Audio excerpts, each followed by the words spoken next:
local re-record for key staff. I do have. Oh yeah, Bree's got to go. She's gonna catch a flight. She's gonna try and hop on her phone and listen if possible. Bye. Bye, Bree. Safe flight. I want you guys to. I'm gonna go to the bathroom, but real quick, I want you guys to, in the chat and in your notes, put this. What's up? By the way, hi, Reese. Buddy, how's it going? Hello. Hey, Blake. How's it going, man? Didn't even say hi. I'm gonna just go jump right into it. How you guys doing today? Before I go to the bathroom. Good? We're great, man. What have you guys done so far today? Loop trainings. Nice. What about you, Blake? No, not nice. I know you just had an NLG. Yep. I this morning did some knees over toes with weight now. Starting to upgrade the program. Yeah.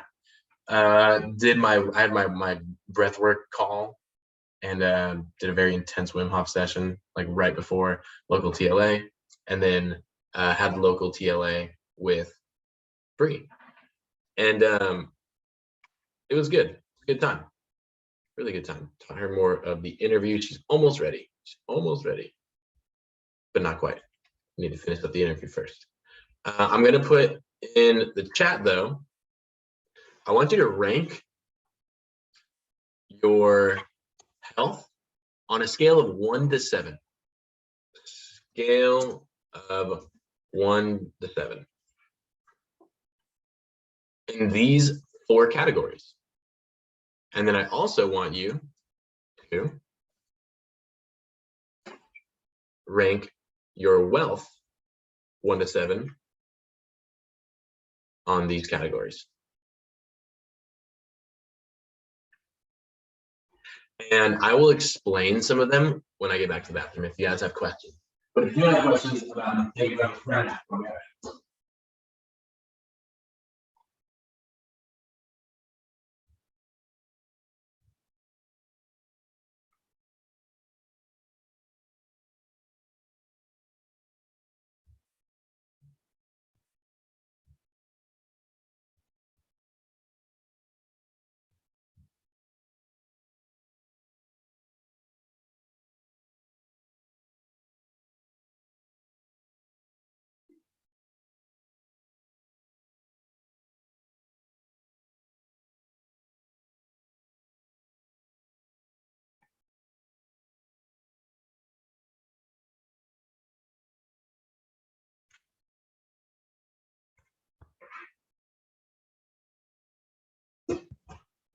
Hi, Blake. Hey guys. Okay. No, in each of the categories too, like nutrition. You little rascal. You can just copy it like this, and then just put your like that, and just put your 1 through 7. Like for me, this is what I put for my health when I did this with our group. Oh, no, that makes a little more sense. Yeah. Then your overall is going to be like the average. Should explain that a little better. So like your nutrition, like how good are you eating, and are you eating enough? Nutrition 5, fitness 5, mindset 4, overall 5. Nice. I put fitness at a 6.9 because there's always a little bit more I can do. I know. A little bit more. 6.9. Maybe a little bit more. Nice. Maybe a little bit more stretching. I don't know. Like there's always something more I can do, like on the recovery side. You know, nutrition. Right now, I just don't really care what I eat. I definitely want to feel good throughout the day, though. So like during the week, I eat pretty good. But like, I got a package from Vector for the holidays, and they gave me chocolate covered cherries, Moose Munch popcorn, shortbread cookies with raspberry filling, a block of cheese with salami, and something else. No, I think that was it. And it's like, okay, if I have that, like I'm gonna eat it. Yeah. Like I'm not just gonna like not eat that. I'm not cutting weight. I'm not making weight. Like I've done that for so long, not worried about my nutrition until I need to. But I also want to feel good throughout the day. So I'm not gonna like eat 50 pieces of candy, you know, which I have. kind of have. Okay, cool. Reese, nutrition 4, fitness 5, overall 4.5. Blake, active income 3 out of 7, passive freedom, yeah, 1. I mean, yeah, I'm at like freaking a 1 as well with passive and freedom. Net worth 2, yeah, I put myself as a 1 because I feel like I don't own anything to increase. Like I have like some crypto. That's pretty awesome. I invested in some more this morning because it's a down market right now. But yeah, I feel you on that one. My mindset though is a 5 out of 7 because I know more money is coming. I'm not in a closed off mindset or a scarcity mindset where I'm like, where's the money? Like I'm so worried or desperate. I'm in an abundance where I'm like, I'm doing the right things that I know I need to do in order to get money to me, you know? And then routines, yeah, when I talk about routines, it's like, are you tracking your budget? Are you doing your percentage-based budget? Are you doing your net worth tracking? Like, do you have a routine with your money? I need to work on that personally myself. I need to get better at my percentage-based budgeting. I also need to track my net worth at least once a month. Just once a month, just to see where I'm on track. Because how are you going to have saving goals, right? Like I want to save X amount. If you don't even know what you have, right? How are you going to do that? So I just want you to be aware. I like that's why I post these questions so that you can bring some awareness to these. Now I also want, this whole talk today is going to be about like finishing December strong and the 5 things that usually stunt people's growth in December that hinder them from having a really great start to 2022. So I want to ask you this question in terms of health and wealth. They can have 2 separate questions. What is your intention or outcome for your health by December 31st? What is it? It can be one thing in each category.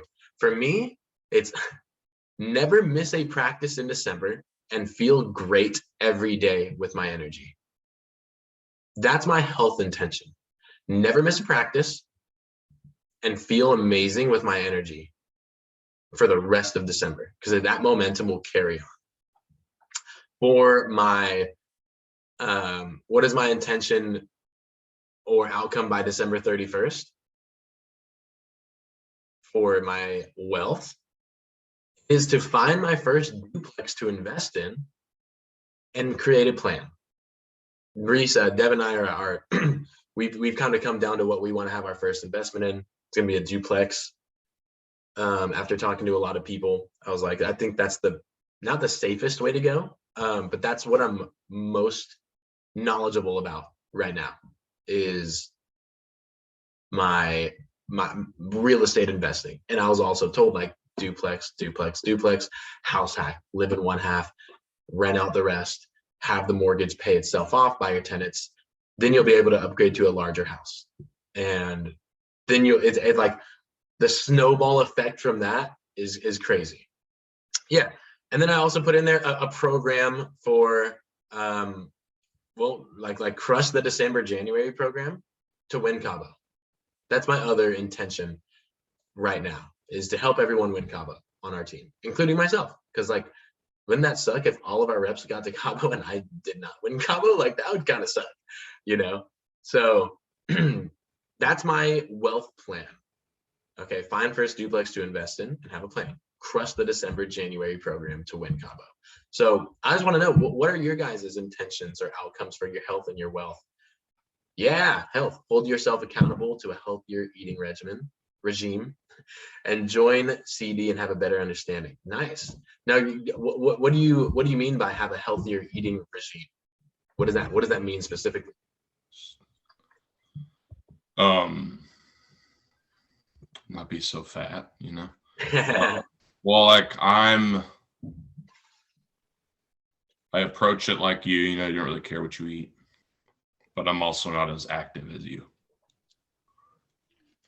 And I could probably benefit. Like I've been tracking my blood pressure. I just need to get it Nice. down a little bit. So I mean, just overall keeping myself a little bit healthier than what I've been doing.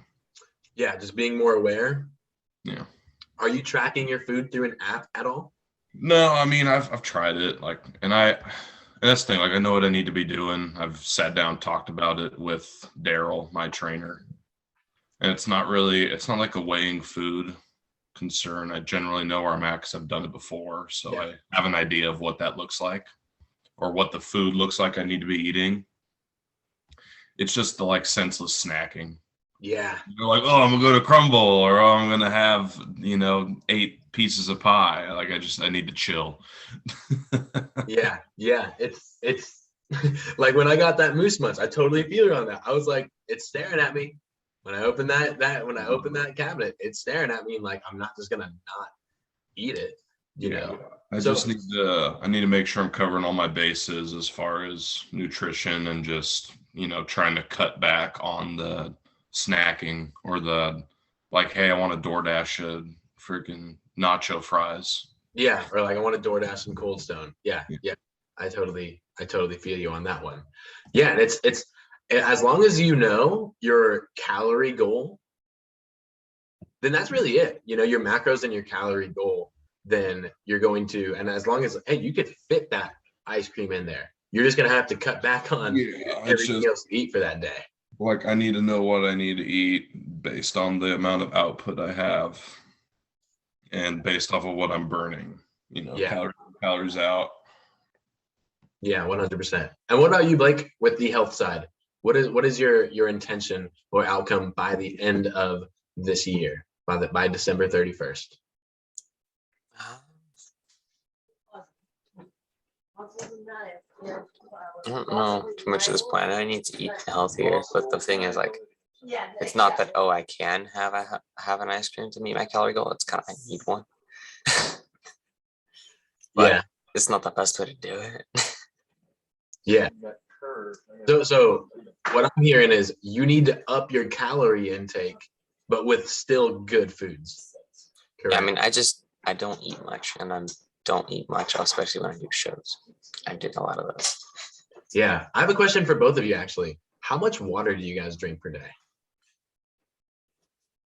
Varies. I drink less when I'm working a show. Normally, I drink enough water though. How much is enough though? Like do you track how much you're drinking? 3 to 4 bottles a day. Enough to make clear when I go to the bathroom, or it's very light yellow. Got it. Yeah. What about you, Reese? 4 to 5 of these. 4 to 5 of these. Yeah, for me, it's 2 of these. But I highly recommend Blake getting a water bottle. I'm not saying you have to get this one, but I definitely recommend getting a large water bottle that you don't need to fill up a lot. You don't need to constantly fill it up because that actually like takes away from just drinking the water. That's why I love this, because I just drink 2 of these and that's a gallon. And if I'm drinking a gallon a day, my stomach is actually expanding when I'm drinking it on an empty stomach. So when you do go to the bathroom, you're actually able to eat more. So when you wake up, how much water do you drink right out of bed? Not a lot. If my mouth is dry, I'll have like enough to get it wet. Okay, That's something I know I need to be better at. Yeah, and one thing I just put in your notes that you challenge yourself on for the rest of December is, can I drink 4 glasses of water before my first meal? Can I drink 4 bottles or glasses of water before my first meal? Challenge yourself. It might like today, I'm already down one of these. I downed one of these before 8:30.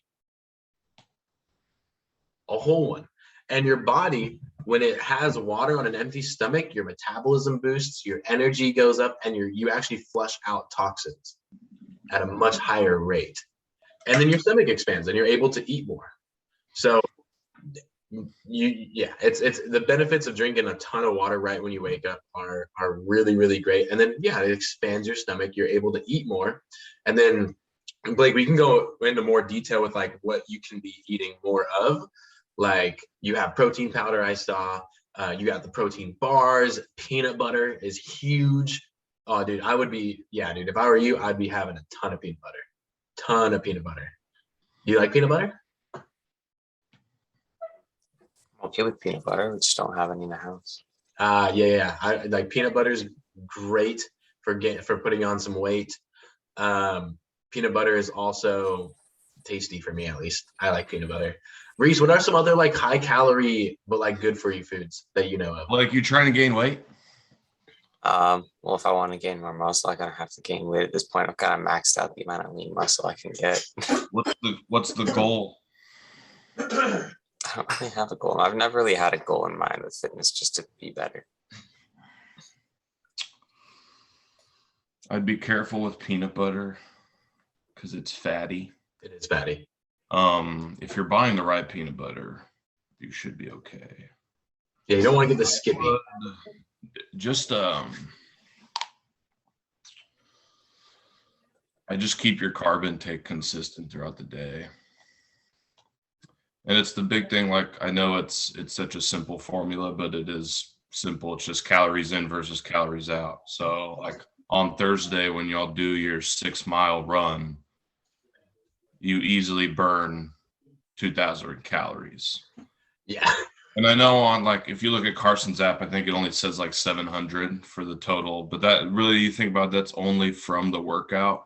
You're going to keep burning after you're done with that run. Mm-hmm. And we all have a basic metabolic rate. So like you figure out what your basal metabolic rate is, and that's just how many calories you burn throughout a day without doing anything, just sitting around doing this all day, not accounting all the walking you're doing, all the running, all the extra stuff.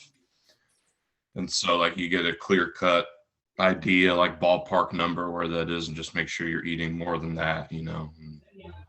I say carb, I would increase the fat intake, but not bad fat, you know. I'm not saying like go slam McDonald's. Real. I've been down the road where I was like, I need to gain weight, and I did it really badly.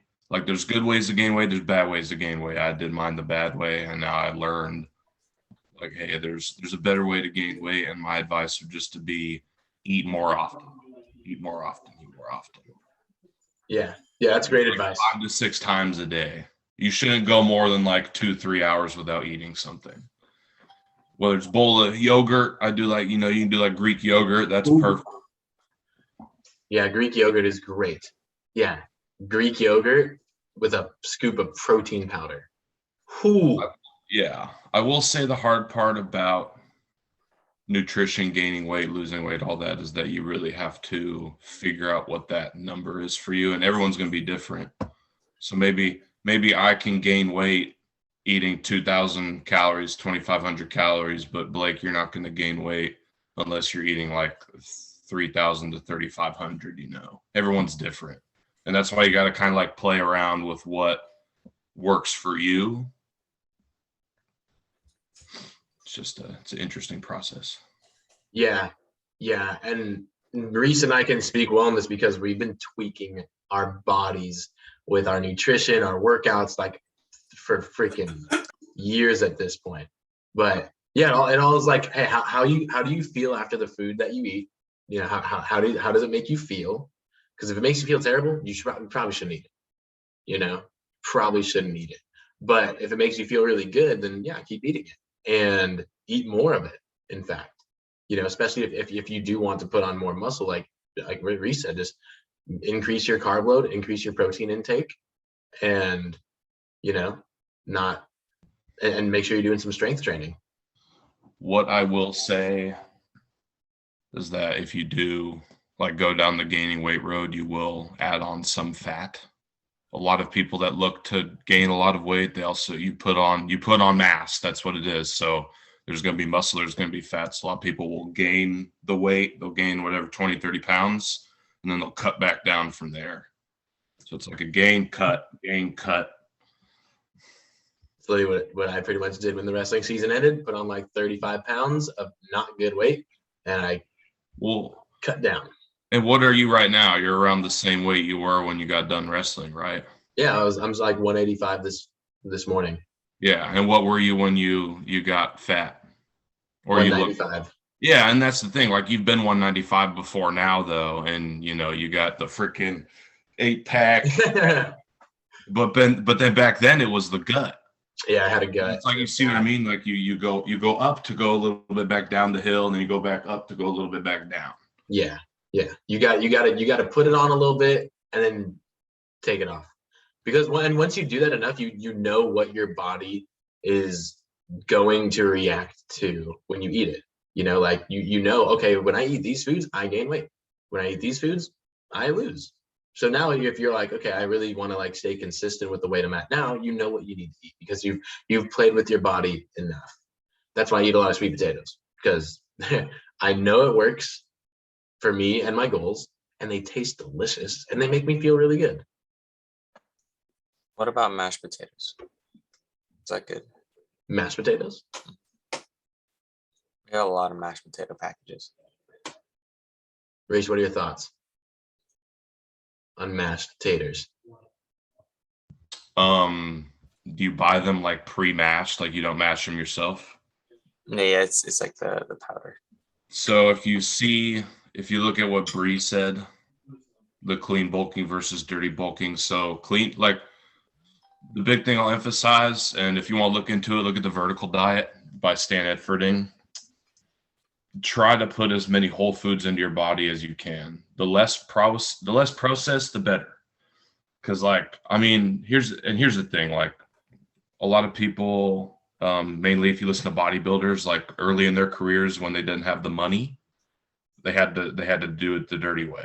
Because they can't, yeah, exactly. You can't go buy like the organic stuff or all that, you got to buy like prepackaged or just it's good to go right then and there. Exactly.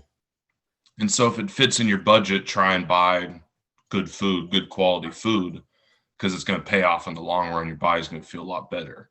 So if you are trying to bulk, if you're trying to look for things to eat, go whole food, spend your life in the meat section and then the produce section.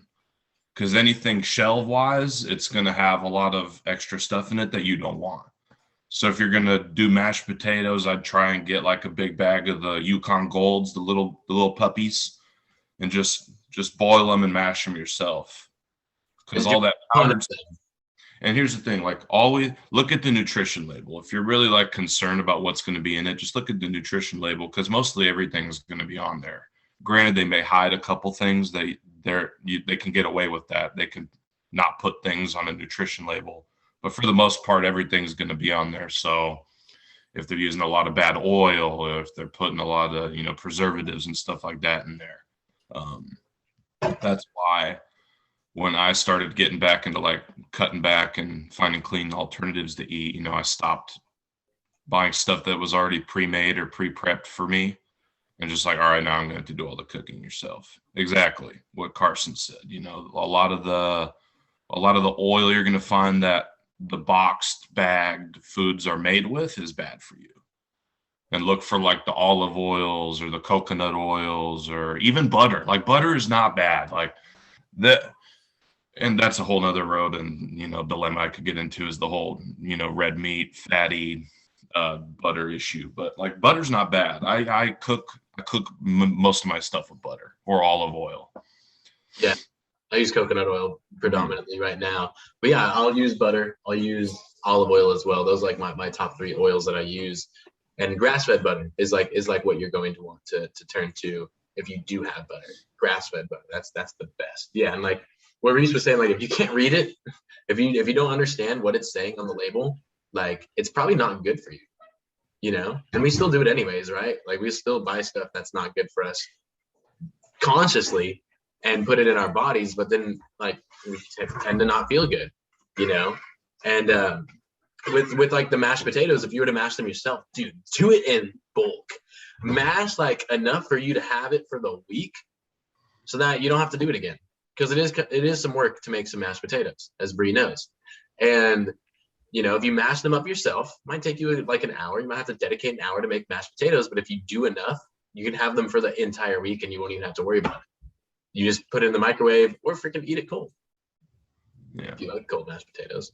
And I mean, when it comes to bad food, it's all in moderation, Like Carson can get away eating some donuts and tacos and stuff because he's probably burning like 4,000 calories a day on top of his workouts and Muay Thai. But Blake, me and you are a little bit different. We're not doing Muay Thai or like a form of martial arts, and then maybe we're getting a workout in the day, but we're not having that extra workout that Carson's getting. So like me, for example, I'm not really losing much weight right now because I'm still eating like a POS and I'm not doing as much in the gym. Yeah. So it's just like figuring out what your expenditures throughout the day, what you're burning, and then what you're putting back into your body. Yeah, those are some great insights. I love that we are health conscious here. I do want to get on to the next one. Is what is your intention or outcome? I know Reese, you said for your wealth by the end of the year by December 31st. I know that you said joining Champ Dev and having a better understanding on your financial goals for 2022. That has helped me a lot as well, being in Champ Dev. Blake, I'd like you to think about, and Bree, think about your financial outcome or intention, what you want with your finances by December 31st. And then Reese, I have another question for you that I want you to answer. You can just write this down in your notes. Bank another 5K. That's great. That is a good outcome, good intention. Now, in your health and your wealth, what is repeatable that I can recommit to? That you've already done and had success in it, that is repeatable that you can recommit to for this month. For me and my health, it's being very coachable, listening to my coach, no matter what he says to me, no matter if I like it or not, listening to my coach, being very coachable.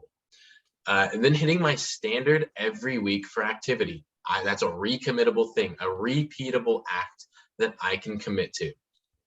And then listening to podcasts 6 days per week about leadership, about finances, about everything. Just listening to podcasts 6 days per week. Those are 3 things that I can recommit to. Go ahead and put yours in the chat when you're done. And then the last one, and also for your health or for your wealth, like what is something repeatable that I can commit to that I've done in the past? For me, is recruiting daily, Monday through Friday recruiting, continuously promoting our culture. Like I was talking to Bree, I was like, do you want to know why I bring up the culture in like the San Mateo 6 in the interview? Because I need to establish that culture instantly. Why do we say it in training in the first debrief? Because I want to instill that culture all the time. Why do I talk about it in every team meeting and every call that we have? Because I want everybody to know that we're about growth, resilience, passion, professionalism, integrity, and leadership. I don't even have to read it anymore. It is ingrained. And once you have that with your culture, everyone is going to know that is just what we are about.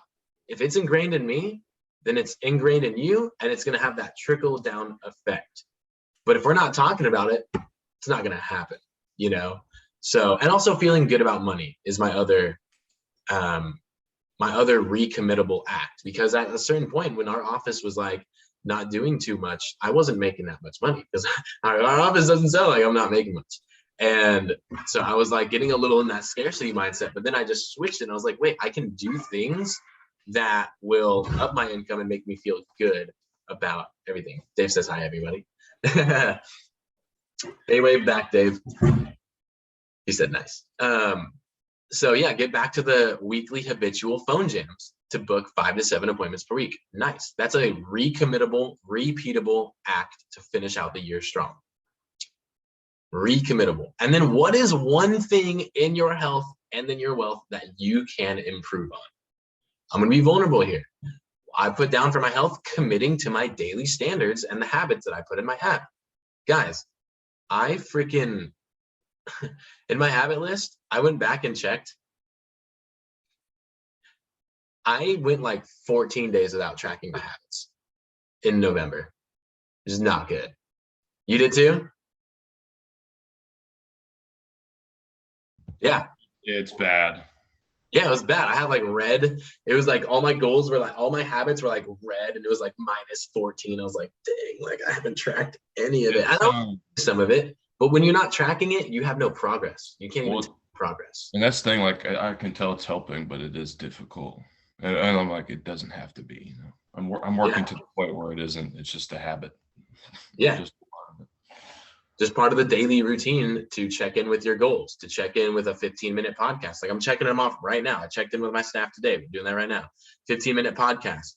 I've walked outside once today because I have a goal of walking outside twice per day. I've done 15 pull-ups so far out of my 50. I did my morning routine. I did Wim Hof. So that's something I needed to improve on, committing to my daily standards. And then, health, cutting back on compulsive sweet eating, cleaner eating / weekly meal prepping, consistent 6 days a week of exercise, eat out once a week. Yeah, that was killing me in my wealth. I like look back at my financial statement. I was like, wow, I spent $300 on DoorDash this month. I'm like, oh my gosh, that's not good. It's not good. I know it's not good food either. And then the last one is, what are some things that you can improve on in terms of your wealth? For me, it's just tracking it better with my net worth and my budget. Just being better at doing that, putting it in the actual schedule. I'm going to take an hour, but what specifically, Blake? Spend less, earn more, because that's very vague. Like, what specifically can you improve on? Where are you spending more that you want to cut down on specifically? Like Reese said, DoorDash, yeah, can kill you. Yeah, and sell more. Yeah, exactly. There you go. Spend less on food and stuff that you don't need. Yeah, things that like if you have food at your house, just freaking eat the food at your house. I will say one thing for the wealth. Yeah, exactly. What Bree said, using Rachel Richards, that budget tracker's been helping. But then also her little thing of saying, hey, you can cut back and try and limit your spending, but then also there comes a point in time where you may need to up your income. Love that. So, finding ways in wealth where you can make an extra couple bucks here and there. That's the cool thing about Cutco and just sales in general is like you are in control.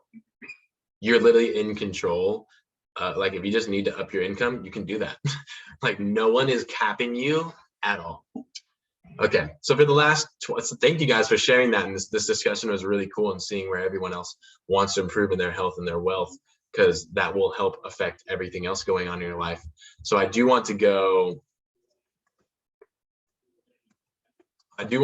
and finish out these last 27 minutes with the 5 things. If you're taking notes, you want to label this the 5 things that stunt people's growth in December and prevent them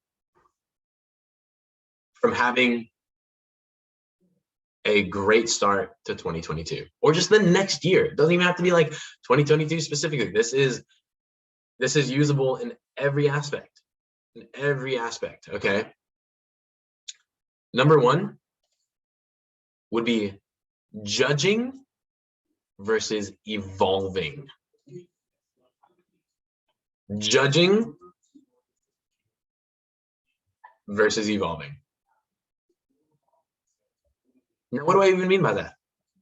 Raise your hand if you had goals set for this year, 2021, that you did not hit. All of us, right? All of us. Now, how easy is it to slip into the judgmental, self-critique, hardcore, getting way too hard on ourselves, judging ourselves on why we didn't hit this goal, why we didn't hit that goal, instead of evolving and saying like, okay, I didn't hit this goal, and that's because I did this, this, and this. So I need to evolve into the type of person that can hit this goal. So what do I need to do to hit that goal? Evolve instead of judge. Now, raise your hand if you have your goals, or put a 1 in the chat if your goals are set for 2022, or if you have some goals thought out in 2022. A 1 from Blake, 1 from Bree. Not yet, Reese. You're working on them. No, a direct message to Bree again. I don't know what he's So if you direct message somebody, it always will. Yeah, it's annoying. I get that too. But yeah, so like if you have goals set for 2022, like, are you anxious at all? Like, show of hands if you're anxious about some of those goals, or you're a little stressed out, you're a little worried, right? Again, do not judge yourself on the goals that you have set for 2022. Work through the goal and evolve into the type of person, like, hey, like this question right here, I love this. How can I get one step closer? How can I get one step clearer on the true goal? How can I let this get me one step closer on the true goal? That anxiety, that stress, how are you going to use that to just get more clear on what that goal should really be? You know, what is this stress or anxiety or my self-judgment? What is it trying to show me? What is it trying to reveal that I need to do?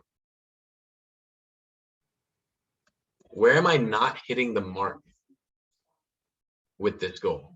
Where am I missing? Is it the phone calls that I need to hit per day? Is it the amount of learning that I need to do per week? Is it, hey, I just need to listen to a Vector Connect audio for an hour a day, 30 minutes a day? Is that it? Do I need to listen to this specific investment podcast on buying houses, 30 minutes per day? Where am I not hitting the mark? Where am I missing my standard? How can I work through any resistance I'm feeling with this goal? How can I work through any resistance? Like, what do I need to do? And then the last one, I love this the most, like, who do I need to become to hit these goals? What kind of person do I need to become? What kind of habit do I need to get into to hit these goals? Are any of these resonating with anyone? Yeah, which one's resonating with you guys? Feel free to unmute yourself as you please.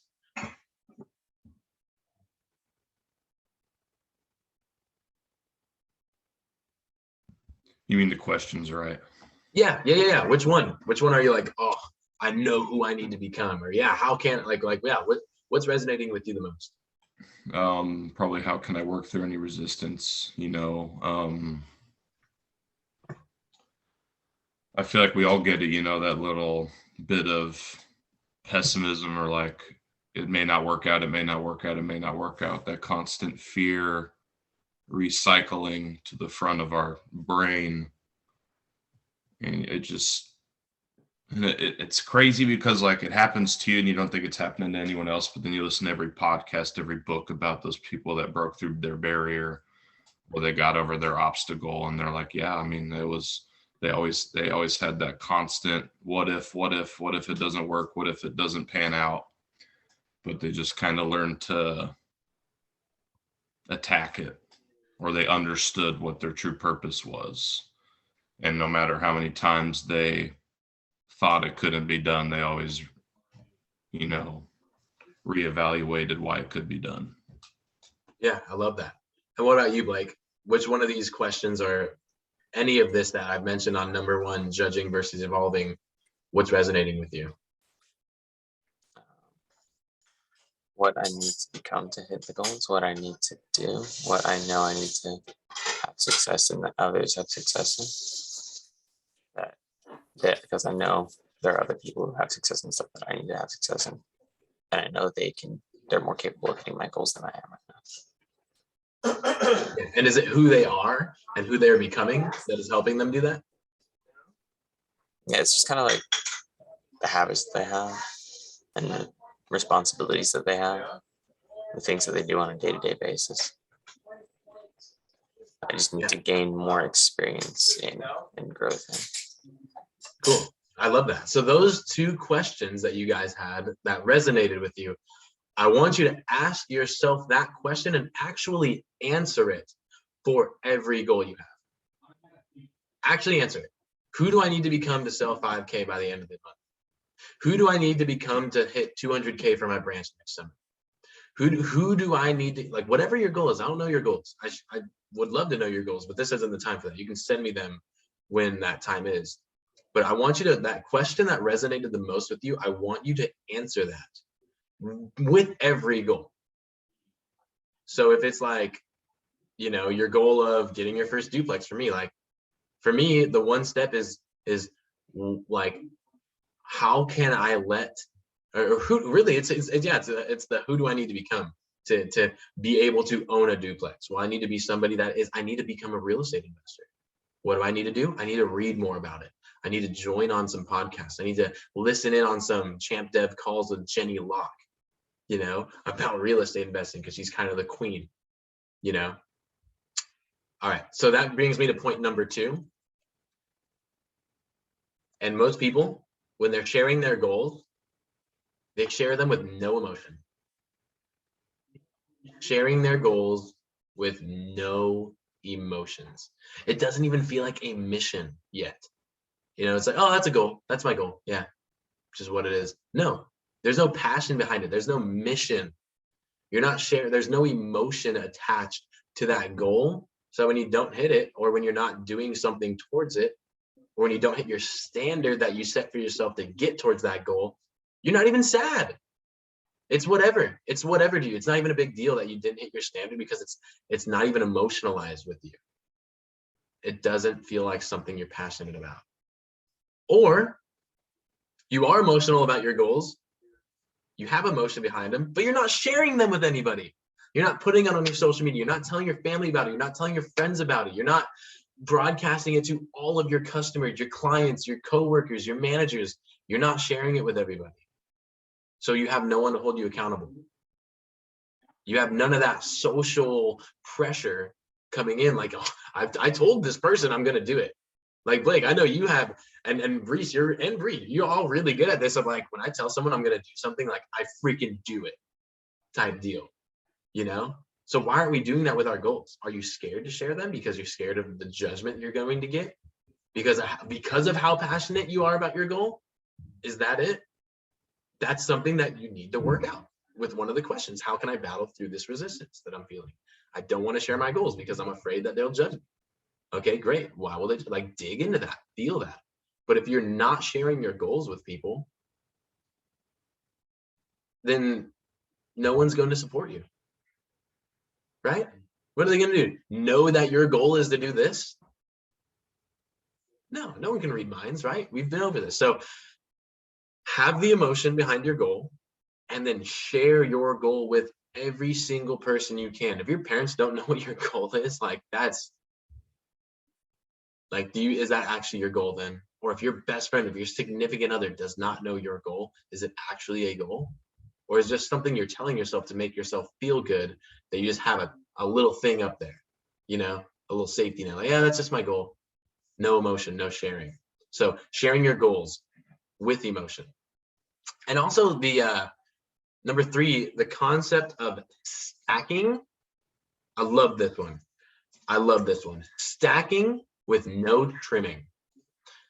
You guys are probably like, what does that even mean? Stacking with no trimming.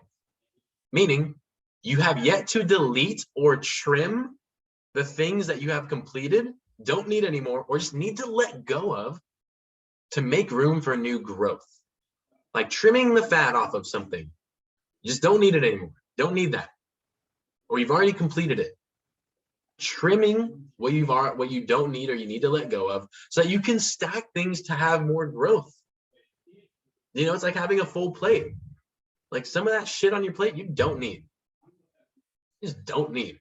And you're taking up room for things that you do need. Does that make sense? Like, you're not getting rid of things that you don't need, and you're trying to add things that you do need, and now you're way too full. Like, do you have the 6-figure CEO schedule planned out? Do you have the 6-figure, even if you're not a CEO, it doesn't matter. Are you living your life like a 6 to 7-figure CEO should? Is your schedule planned out that way? Right? Is that how you're thinking? Are you getting rid of the stuff you don't need? So that brings me into point number 4. Not finishing the year strong. Not finishing the year strong. You need to value each day. Every day matters. Win every day and treat each day with the value that it deserves. Are you actually running through the finish line? That is a habit. That is a lifestyle. You'll see in Vector, you'll see some of the largest sales weeks of the year in December, because the highest performers, the Deanna Scortinos, the Mike Dawids, the Rob Robincheks, the highest performers are going to pop off and finish the year strong. That's where silver cups are won. That's where legacies are established, by finishing the year strong, regardless of how close you are to the goal. Regardless of how close you are to the goal, it is a habit to finish strong. Regardless. It's not about hitting the goal. It's about being the leader that finishes what they started. Raise your hand if you've ever had a goal before and you weren't on track and you gave up before it was finished. We all have. How did you feel after that? You can unmute yourself. How did that make you feel when you were done? Lazy. Lazy. Like a pile of you know what. Yeah, like it doesn't make us feel good. Now raise your hand again if you have not been close to hitting a goal, but you finished strong anyways. And you said, F it, I'm finishing strong anyways. And you do great. And how did you feel after? Better, right? I mean, yeah, better, but still like to get the goal done. But yeah, I mean, you feel better when you give it your all. Yeah, that mindset difference. And think about like how that transfers into the next year. Feeling like a piece of shit, or feeling like, hey, I'm getting there. What's better? What would you rather feel starting a brand new year, a brand new goal? Like a sack of you know what, or like, hey, okay, I didn't hit it, but hey, I finished strong. What's going to help you? Like the answer is obvious. Finishing strong is going to help you. Not only is it going to help you, it's going to help the people that you are leading. Because your influence of, hey, if I'm going to not finish strong, like why should my people, why should my people finish strong if I'm not going to? If I'm not going to go all out to end this. And also valuing each day, like, oh, I didn't hit my standards this day. It doesn't matter. No, it matters. In December, every freaking day matters. Every freaking day matters. The Silver Cup race for division offices, or not division offices, for the divisions. I know, Blake, you probably saw this in the WhatsApp, but look how close that is. We're in third place by a measly 16K to first, or to second, and then a 49K to first. Do you think every day matters? You better freaking believe every day matters. You kidding me? Are you kidding me? Every day freaking matters when it comes to finishing something strong. So give it value. If you don't value each day, if you just think you can lackadaisically go through the day with no intentions and nothing, then why should you finish strong? You're not going to finish strong. How is that going to help you explode in 2022? You're losing momentum that way. So finish strong regardless. And lastly, number 5, huge mistake people make.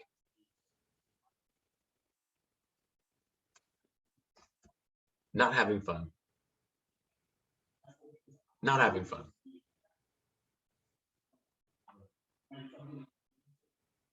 Right? Like, have you guys ever been in a situation where you're really going towards a goal and you're just not having fun doing it though? Yeah, you all have. I had that in wrestling sometimes when I was like, this sucks now. I have a goal of being a national champ and I'm freaking not enjoying it, not enjoying the process. So where most people fail is they don't even have the fun planned. They're not even planning the fun.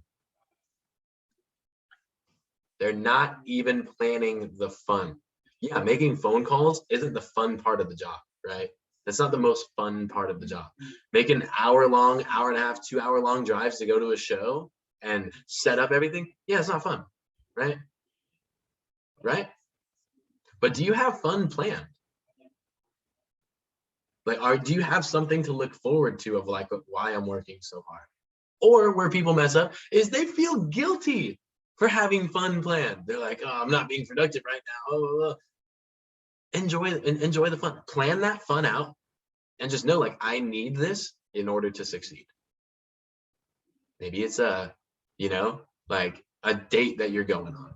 Hey, I'm gonna get some stuff done this morning. Then I'm going on a date. Ooh, I'm really looking forward to, and I'm gonna focus on getting this thing done for 2 hours, making these phone calls or doing this recruiting or making these sales, doing a couple appointments, whatever it is. I'm gonna freaking do it, and then I'm gonna have some fun after. And I'm not gonna feel bad about it because hey, I earned it. I'm looking like, oh, that's like one of the best things that happened for the summer is like COC.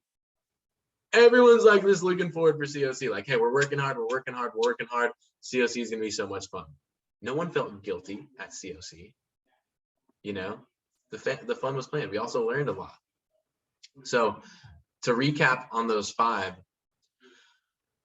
judging versus evolving. Do not judge yourself on the goals that you have set for 2022 yet.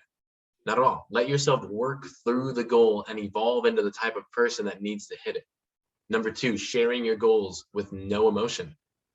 If you have no emotions behind your goals, you're not passionate. It's not a mission. But also, having emotions behind the goal and not sharing them with anybody. No accountability, no social pressure to hit that goal. No support from your social network. Then number 3, stacking with no trimming. Putting more things on your plate without taking things off that you don't need anymore. Number 4, not actually finishing the year strong. Not valuing each day. Number 5, not having fun. Not planning the fun or feeling guilty when you do have the fun planned. What discussion part, like what out of the 1 through 5, which ones, they could be multiple, are you like, this one is freaking hitting me hard? Which ones are ringing at you the most? It could be all of them, but I would like to know. You want to meet yourself and discuss at 7 minutes left? Which ones are hitting you the hardest?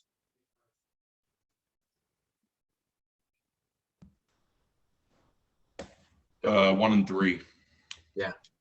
Elaborate. I'd love to know why. I mean, I tend to judge myself pretty hard, as we all do, I believe. And just, you got to flip your mindset, It's not because we're inferior that we're not hitting these goals. It's just we need to change a little bit, and it's not a problem. And then 3 more hits me because it's like a lot of people are scatterbrained like me, they put so much on their plate, and then it all comes back like, oh, there's too much to do. But in reality, maybe you got a couple of them done, or maybe there's a couple that aren't really relevant to you anymore. It's just being able to factor out the things you don't need that have already been completed, and then reevaluating where you're at and what needs to be done still. Yeah, I love that. I agree with number 1 a ton as well. But number 3, it's like, yeah, like maybe we're holding on to some goals that we just don't need anymore. It's okay to do that, by the way. It's okay to get rid of a goal to make room for a new one that you're more passionate about, that they have more emotion behind, that means more to you. Because if you have too many goals, like you're stacking your plate way too much. You need to trim that. So I love that. I love that takeaway. You see how we could be everywhere, man. Sometimes it's hard to sleep because you're just thinking about so much, right? You're like, man, I didn't get this done today. Now I got to do this tomorrow. What's my day going to look like? And you're sitting there like, dang, 2 hours just went by and I'm sweating in my bed right now. What about you, Blake? What are the ones that resonate? Yeah, you can go elaborate too.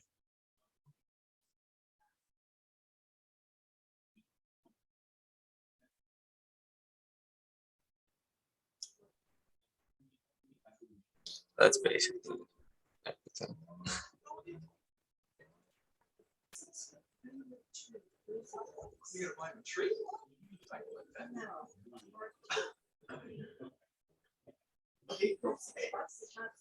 You okay, Carson? Yeah, I just like had an aneurysm reading that for some reason.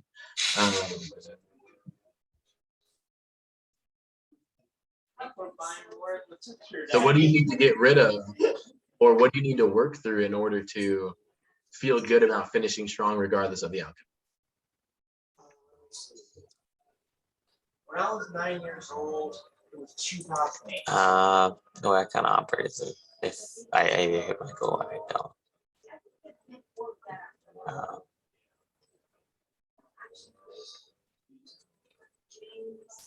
During the last like January push, like I convinced myself that I couldn't do it, and then I tried to do it through PRs, and you know how that went. I still feel like crap about that. But why? I feel like It's over. It's been a year. I was a unique kid. I mean, That sounds like something you need to trim, In terms yeah, of because you're not going to be able to stack stuff up on your plate, stack my goals if you're still holding on to that feeling. holding on that is what pushes me to not miss any other trips. That's a good way to, yeah. And you can also use it as a boost for your strength. I do like that. You get stressed and you don't have fun unless you're doing well. Now, let me ask you this question. Are you happy when you are doing well, but you're not doing anything else in your life? Like you don't have any other.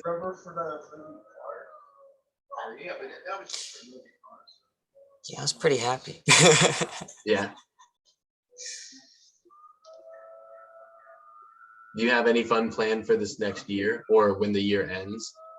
Finishing strong. What do you mean by fun plan? Like a trip, weekend getaway, a date, a concert. I don't know, whatever is fun to you that gets you out of work or out of your house, or maybe it's in your house. I don't know, maybe a movie night. Who cares? But like, do you have some type of fun planned for when this year ends? All right. I mean, this is a family vacation that's been planned for a few months in January. All that I can think about that though is, oh, I'm not going to be selling for a week. I have a week less to do stuff. And I don't know what January program is going to be like. It's probably going to be mostly working on appointments, which I Say the last part again. I need to get a lot more. Well, at Appointments are kind of rough right now. I was. I had this conversation. Yeah. I have a few ways I can make it a bit better, but I was into. So I want you guys to, in your notes, put down 1, 2, 3, or 5, or like for me, when I did this exercise, I put down number 1 and number 2 that I need to, that resonated with me the most, and the ones that I want to dig in with the most and really get clear on, the sharing goals with no emotions, like what's going to make me get emotional about my goals? Like what am I going to do to really get myself so tied into my goals that I'm like immensely passionate about it? And then how am I going to share that with as many people as possible? Like, are you scared of your goals to share because you're going to get judged? Like I definitely was, because there's some people, like I'm sure you guys might have experienced, you say, hey, I want to be a national champ. I want to win this award. I want to be number 1 in the entire nation for this. And people are like, yeah, right. You can't do that. Are you afraid of that? afraid of not doing it, or afraid of other people saying I can't? Afraid of the other people saying, no, you can't do that. You won't do that. I don't care what they say. Exactly. I didn't was. think I could be number 1 in the Bay Area for branches. Yeah. No, that's what I'm saying. Like, I was scared to share that I want to be a national champion in wrestling because I knew how hard that was going to be. And I didn't want people to you know, be like, yeah, right, dude. National champ, like, dude, I was afraid. Being vulnerable here. I was afraid of that. And I was very emotional towards my goals though. Like I freaking wanted it so bad. I was writing it down every single day in my journal. Writing it down every day. I will be a national champion. I will be a national champion. I will eat right. I will do my best every day. Didn't happen. I didn't even share it with a lot of people because I was afraid. So these are two things that the judging versus evolving, judging my past performances and not just evolving and working through it, and also sharing my goals with no emotions, or just not sharing my goals at all. Yeah, when I was little, I had like. All right. Still have